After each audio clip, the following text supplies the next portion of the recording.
नमस्कार प्यारे बच्चों, स्वागत है अपने YouTube चैनल पे। पिछले एपिसोड में हमने चर्चा किया था कि दर्पण की फोकस दूरी तथा वक्रता त्रिज्या में क्या संबंध होता है। वहाँ से हमने एक डेरिवेशन किया और लास्ट में हमको रिजल्ट मिला कि जो दर्पण की फोकस दूरी होती है वह वक्रता त्रिज्या की आधी होती है ना। यह रिजल्ट हमने पिछले एपिसोड यानी कि लेक्चर नंबर 8 में कवर कर लिया है। आप लोग चैनल पे नए हो तो शुरू से पाठ्यक्रम चल रहा है, लेक्चर 1 से आप लोग जरूर देखें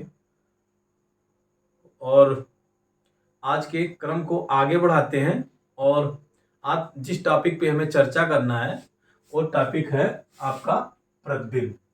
ठीक, आज हमें इसी टॉपिक पे चर्चा करना है। प्रतिबिंब क्या है, प्रतिबिंब कितने प्रकार का होता है और प्रतिबिंब बनाने के कितने नियम हैं।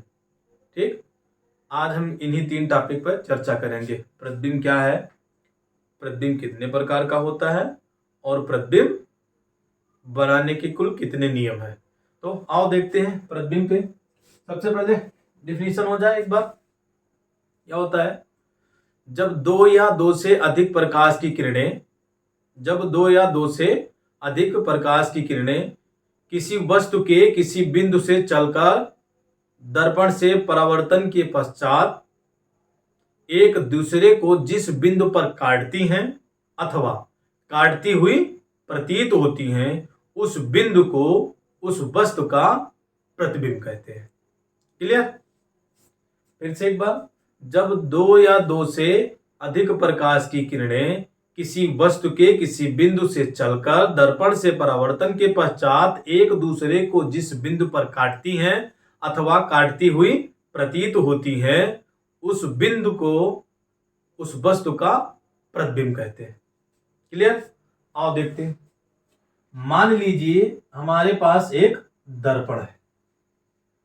ठीक, यह दर्पण कैसा है, यह है गोलीय दर्पण। अब गोलीय दर्पण में कौन से प्रकार का दर्पण है, तो आप चूंकि यही बताएंगे कि इसके बाहरी वाले भाग पे पॉलिश किया हुआ है, अतः यह अवतल दर्पण है। कौन सा दर्पण है? अवतल दर्पण है भैया। अब हमको करना क्या है, हमें देखना कि प्रतिबिंब क्या होता है। तो मान लेते हैं कि ये दर्पण है, इसका नामकरण कर दें M1 और M2।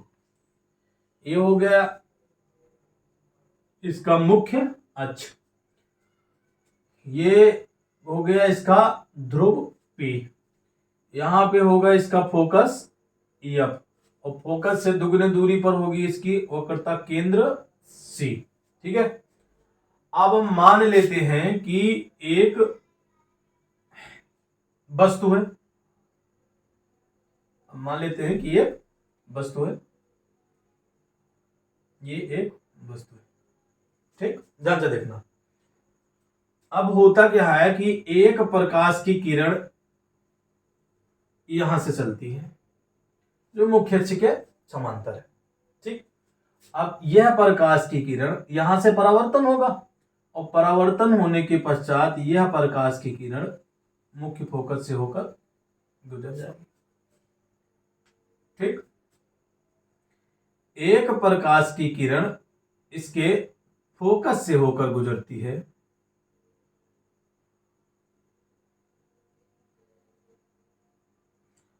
और परावर्तन के पश्चात ये मुख्य अक्ष के समांतर निकल जाती है। ठीक, ये इधर से आती है, ये इधर से आती है, ये रिटर्न होती है, ये परावर्तन के पश्चात इधर से जाती है। ठीक है, ये दो किरणें हो गई। ध्यान से देख, अब ये दो किरणें एक दूसरे को इस बिंदु पर काटती हैं। ध्यान देना, मैंने दो किरणें लिया है, आप और ले सकते हो, यहां से भी गुजार सकते हो, वो भी यहीं से होकर गुजरेगी। तो ध्यान से देखना भाई, ये बिंदु हो गया, ये पॉइंट यहाँ, ये शीर्ष की बात कर रहे हैं, ये एक वस्तु है, यहां से दो या दो से अधिक प्रकाश की किरणें इसके किसी बिंदु से, मान लीजिए ऊपरी सतह पे यहाँ इसके यहां से दो से अधिक प्रकाश की किरणें ये चलती हैं यहां से।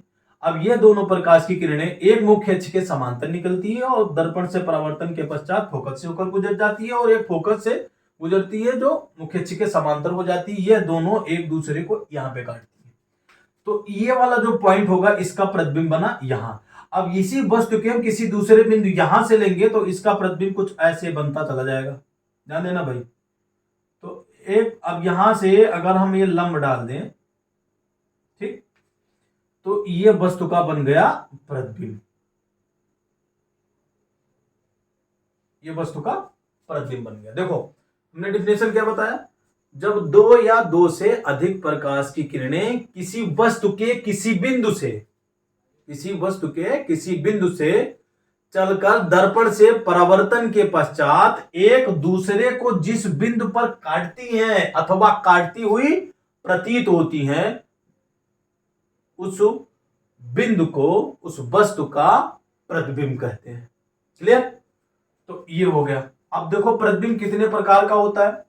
प्रतिबिंब दो प्रकार का होता है। पहला हो गया आपका वास्तविक प्रतिबिंब,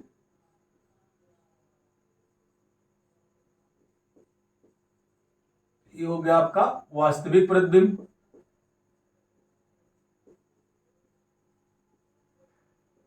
अंग्रेजी में इसको बोलेंगे रियल इमेज।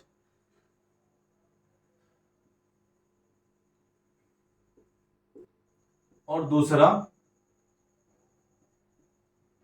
आभासी प्रतिबिंब।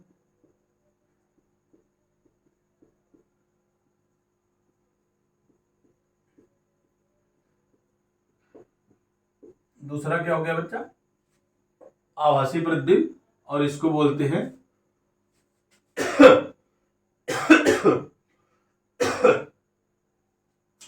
Virtual image.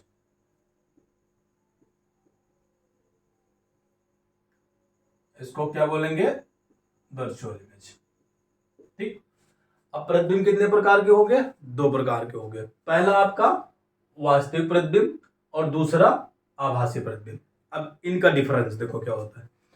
दो देखो, अगर कोई प्रकाश की किरण या किरण पुंज, ठीक, किसी वस्तु से चलकर दर्पण से परावर्तन के पश्चात एक दूसरे को वास्तव में काटती हैं, ठीक है, वास्तव में काटती हैं। इधर देखो ये चित्र, ये परावर्तन के पश्चात यह प्रकाश की किरण एक दूसरे को वास्तव में काटती हैं। अगर ये वास्तव में काटती हैं तो प्रतिबिंब कैसा बनेगा? वास्तविक प्रतिबिंब बनेगा।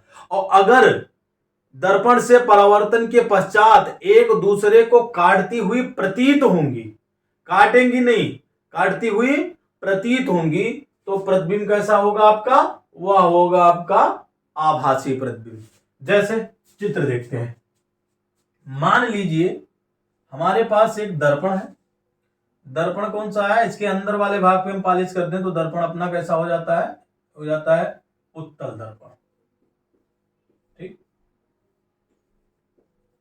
ये हो गया अपना उत्तल दर्पण।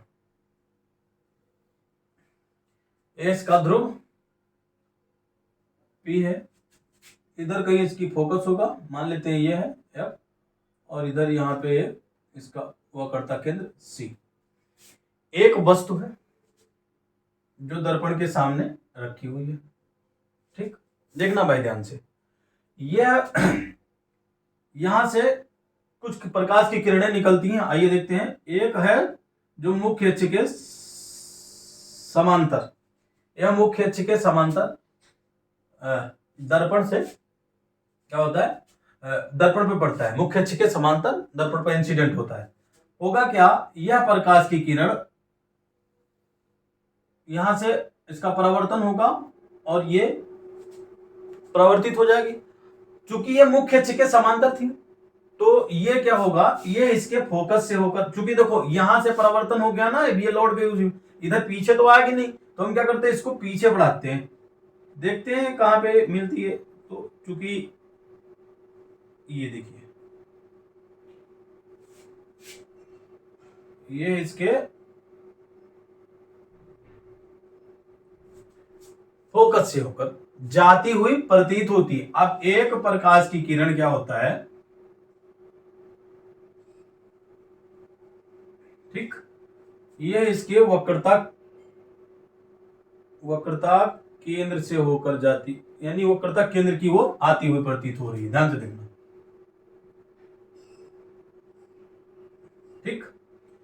अब ये प्रकाश की किरण है, ये इसकी वक्रता केंद्र की ओर आती हुई प्रतीत हो। अब यहां से दर्पण का परावर्तन, दर्पण से इसका क्या हुआ, परावर्तन हो गया और ये प्रकाश की किरण उसी बात वापस लौट गई। ये दोनों किरणें देखो, ये किधर लौट के जा रही है, ये किधर जा रही है। ये दोनों किरणें आगे कहीं नहीं मिलेंगी, तो हम देखते हैं इनको पीछे बढ़ाते हैं और देखते हैं कहां पर ये मिलती हुई प्रतीत हो रही है। हमें यहां पे ये मिलती हुई प्रतीत हो रही है। हम क्या करेंगे, यहां से मुख्य अक्ष पे लंब डाल देंगे और ये हमें वस्तु का प्रतिबिंब मिल गया। देखो, चूंकि यहां पे किरणें वास्तव में एक दूसरे को नहीं काटती हैं और यहां पे एक दूसरे को वास्तव में काटती हैं, तो ये वाला जो प्रतिबिंब होगा ये आपका वास्तविक प्रतिबिंब हो जाएगा। एक ऐसा प्रतिबिंब हो जाएगा, ये हो जाएगा वास्तविक प्रतिबिंब।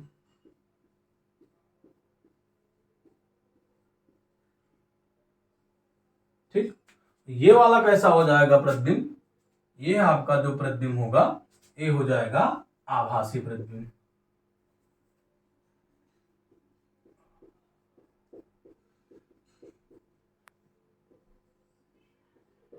ठीक, तो प्रतिबिंब कितने प्रकार के होते हैं भाई, प्रतिबिंब दो प्रकार के होते हैं। ठीक, प्रतिबिंब कितने प्रकार के होते हैं, दो प्रकार के। कौन कौन से, पहला वास्तविक प्रतिबिंब जिसको रियल इमेज बोलते हैं, दूसरा आभासी प्रतिबिंब जिसको वर्चुअल इमेज बोलते हैं। ठीक, दोनों में डिफर क्या होता है वास्तविक प्रतिबिंब में परावर्तन के पश्चात जो परावर्तित किरणें होती हैं वो एक दूसरे को वास्तव में काटती हैं, और जबकि आभासी प्रतिबिंब में यह एक दूसरे को काटती हुई प्रतीत होती हैं। क्लियर। तो एक बार फिर से, प्रतिबिंब क्या है, जब दो या दो से अधिक प्रकाश की किरणें किसी वस्तु के किसी बिंदु से चलकर दर्पण से परावर्तन के पश्चात एक दूसरे को जिस बिंदु पर काटती हैं अथवा काटती हुई प्रतीत होती हैं, उस बिंदु को उस वस्तु का प्रतिबिंब कहते हैं। प्रतिबिंब दो प्रकार का होता है कौन कौन, पहला वास्तविक प्रतिबिंब और दूसरा आभासी प्रतिबिंब। वास्तविक प्रतिबिंब क्या होता है, किसी बिंदु वस्तु से चलने वाली प्रकाश की किरणें दर्पण से परावर्तन के पश्चात एक दूसरे को अगर वास्तव में काट रही होती हैं तो वो हो गया आपका वास्तविक प्रतिबिंब, और काटती हुई प्रतीत हो रही हैं तो वो हो गया आपका आभासी प्रतिबिंब। ये दोनों चित्र रखा हुआ बना हुआ है आपके सामने। मान लेते हैं ये ए बी वस्तु है और ये डैश बी डैश इसका प्रतिबिंब है। इधर भी इसका नामकरण कर देते हैं, ये बी और ए डैश बी डैश। ये दोनों आप चित्र बना लीजिए अच्छे से। और अगला जो टॉपिक होगा आपका वो होगा दर्पण से प्रतिबिंब बनाने के नियम, कि दर्पण से प्रतिबिंब बनने के कितने नियम हैं और उनमें से कितने का हम प्रयोग करके प्रतिबिंब खींच सकते हैं। धन्यवाद, आज के लिए इतना ही, बाकी की बातें अगले एपिसोड में।